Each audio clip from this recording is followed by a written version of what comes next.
اور سماویہ اور نائمہ کے درمیان دیوار کی مانند حائل ہوا تھا۔ میں آپ سے کہہ چکا ہوں کہ کسی بھی انسان پر تشدد کرنے کی ضرورت نہیں ہے۔ اس گھر میں تشدد کی کوئی جگہ نہیں ہے، تو پھر آپ ایسا کیوں کر رہی ہیں؟ وہ لڑکی ابھی مر جاتی، سرد مگر قدرے دھیمی آواز میں کہتے ہوئے وہ سامنے ٹھہری ہوئی نائمہ کو دیکھتے ہوئے گویا ہوا تھا۔ ولی تم بیچ میں مت آؤ، یہ لڑکی مجھ سے میرا شوہر چھیننے کی کوشش کر رہی ہے۔ یہ لڑکی میرے شوہر پر ڈورے ڈال رہی ہے، اونچی آواز میں کہتے ہوئے وہ سامنے ٹھہرے ہوئے ولی خان زادہ کو دیکھتے ہوئے گویا ہوئی تھی، جو نائمہ کی بات پر اپنے لب بھینچ گیا تھا۔ بھابھی سرکار، یہ لڑکی ونی ضرور ہے، مگر اس کا بھی سمیر بھائی پر اتنا ہی حق ہے جتنا آپ کا۔ یہ سمیر بھائی کی بیوی ہے۔ اس کے سرد سے ابھرنے والی آواز پر نائمہ کے اوپر گھڑوں پانی پڑا تھا۔ تبھی وہ بغیر پل کے جھپکائے ہوئے سامنے ٹھہرے ہوئے ولی خان زادہ کو دیکھ گئی تھی۔ تم نے اس لڑکی کو مجھ سے ملایا ہے ولی، اس لڑکی کو؟ تیش سے سرخ پڑتے ہوئے چہرے کے ساتھ کہتے ہوئے وہ سماویہ کے ایک کونے میں سمٹے ہوئے وجود اپنا چہرہ دونوں ہاتھوں میں چھپائے لرز رہی تھی۔ اس لڑکی کا آپ سے کوئی مقابلہ نہیں ہے بھابھی، مگر آپ حقیقت کو بھول نہیں سکتی، آپ حقیقت سے نگاہیں نہیں چرا سکتی۔ اس لڑکی پر تشدد کرنا بند کر دیں، سنجیدہ سے لہجے میں کہتے ہوئے اس نے اپنی بات کا اختتام کیا تھا، جس پر نائمہ اپنی مٹھیوں کو سختی سے بھینچتے ہوئے باہر کی جانب اپنے قدم بڑھا گئی تھی۔ تبھی ولی خان زادہ اس کی جانب پلٹا تھا، جو فرش پر گٹھڑی کی مانند بیٹھی ہوئی لرز رہی تھی۔ جھک کر اس کے سامنے پنجوں کے بل بیٹھتے ہوئے وہ اس چھوٹی سی لڑکی کو دیکھ رہا تھا۔ سب ٹھیک ہے، آپ یہاں پر محفوظ ہیں، اب آپ پر کوئی بھی ہاتھ نہیں اٹھائے گا، اور میں پوری کوشش کروں گا کہ آپ کو ایسا کام دیا جائے جس سے کسی کو بھی آپ سے مخاطب ہونے کا موقع ہی نہ ملے۔ سنجیدہ سے ابھرنے والی ولی کی آواز پر وہ جو اپنے چہرے کو ہاتھوں میں چھپائے ہوئے تھی، اپنا چہرہ ہاتھوں سے اٹھاتے ہوئے اس وجیہ نوجوان کو دیکھ گئی تھی۔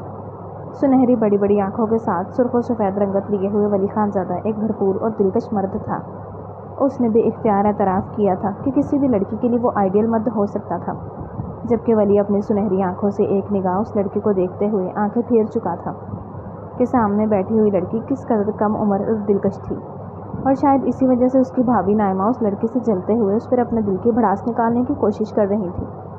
بڑی بڑی سیاہ آنکھیں، سرخ و سفید رنگت، پھولے ہوئے گالوں کے ساتھ ٹھوڑی پر خم لیے ہوئے وہ ایک نہایت ہی معصوم، کم عمر اور دلکش لڑکی تھی۔